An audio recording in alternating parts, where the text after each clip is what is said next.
welcome back. Today we're going to be talking about how to build a new hard drive for your original Xbox. This is going to cover the hard modded side, so if you have a TSOP flashed Xbox or a chipped Xbox, this is the video for you. Soft modded, a little bit different. You got to have that EEPROM key, which I thought I did a video on, and I went and looked and I didn't, so I guess maybe that'll be coming next. Super simple.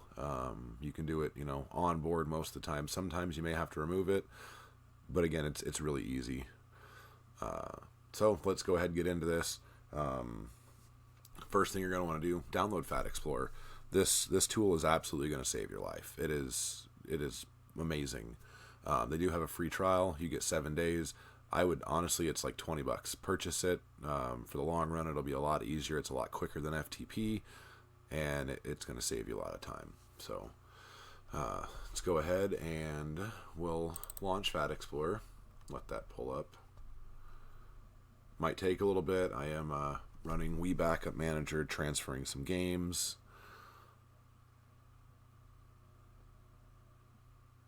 So a little bit slower than normal. So this is going to take a minute. We're going to minimize it while it does its thing. So, mod files. So we have a couple different ones here. This is my standard 2 terabyte setup, and I will actually link that if you guys want it. It runs on it's just Evo X files. If you want to build just your original clean hard drive, I can link those as well. And then Cerberus, depending on what size hard drive you want to put in there. We're just going to be doing the standard 2 terabyte just because it's going to be a little bit quicker than the Cerberus. The only difference here is with Cerberus you have your F partition, whereas this one it's just your C and E.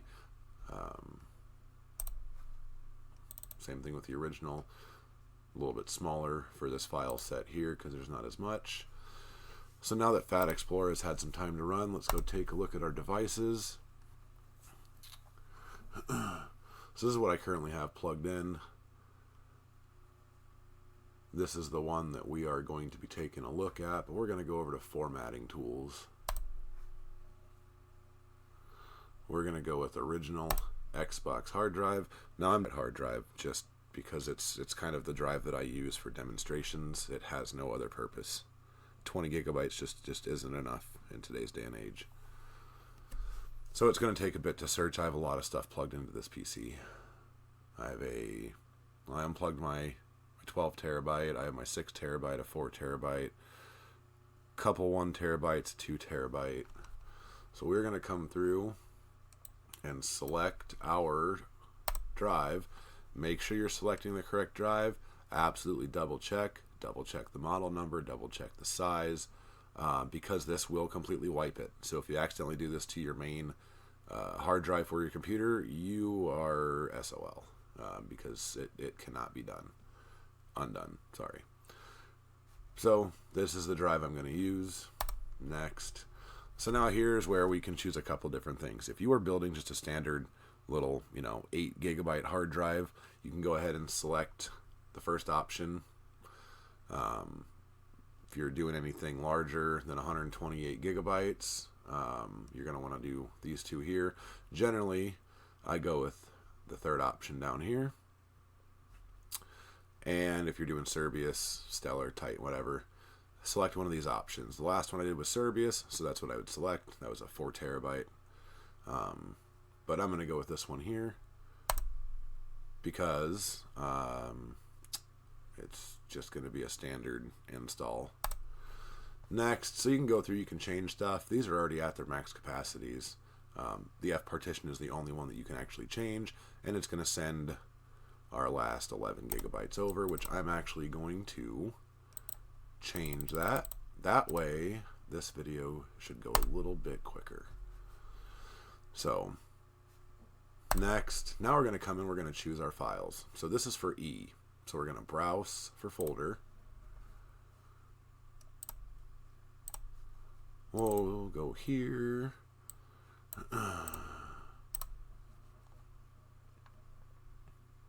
And you want to make sure when you're doing that you're selecting the correct partition for the correct files. Now we'll come down to C, browse,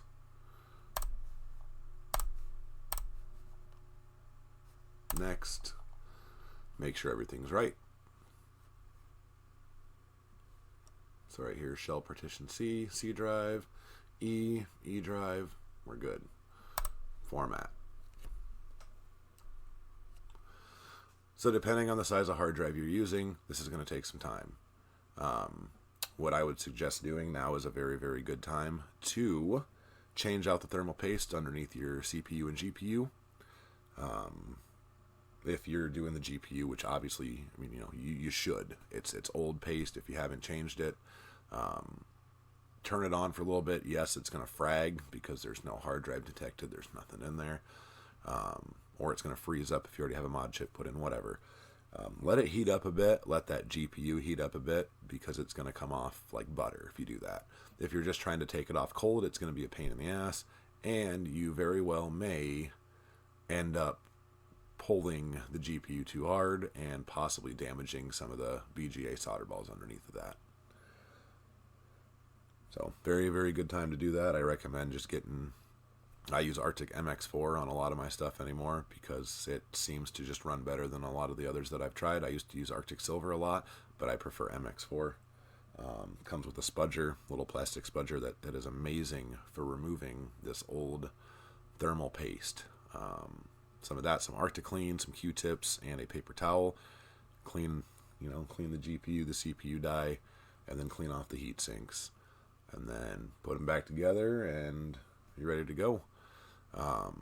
If you haven't, if you're wanting to install a mod chip, I highly recommend the Aladdin mod chips. They are, the best base model mod chip you can get.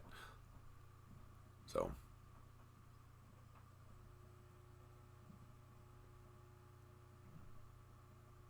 Let this finish out.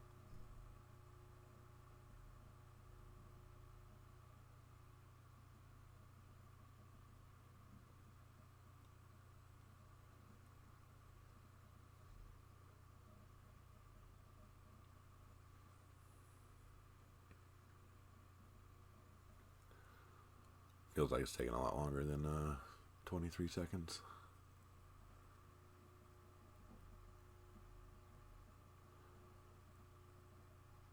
And if you don't like the original BIOS that's on these mod chips, I have a video out there that shows how to reprogram them. And it's very simple. USB programmer, drop the chip in, pull up the software, flash it, 256K BIOS. So now we can go double check that our drive has been detected.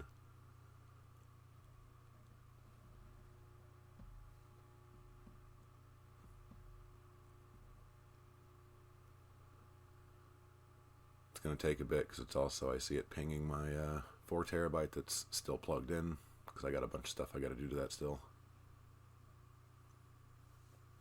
Alright, so there it is. Original Xbox hard drive. So now you can plug that in and your Xbox will boot up. So honestly, that's really it for the video. We'll go back and do a EEPROM poll on this dead motherboard I have over here that I've been sourcing parts off of. So be watching for that video next if you need it, and I guess we'll stop there. Thanks for watching.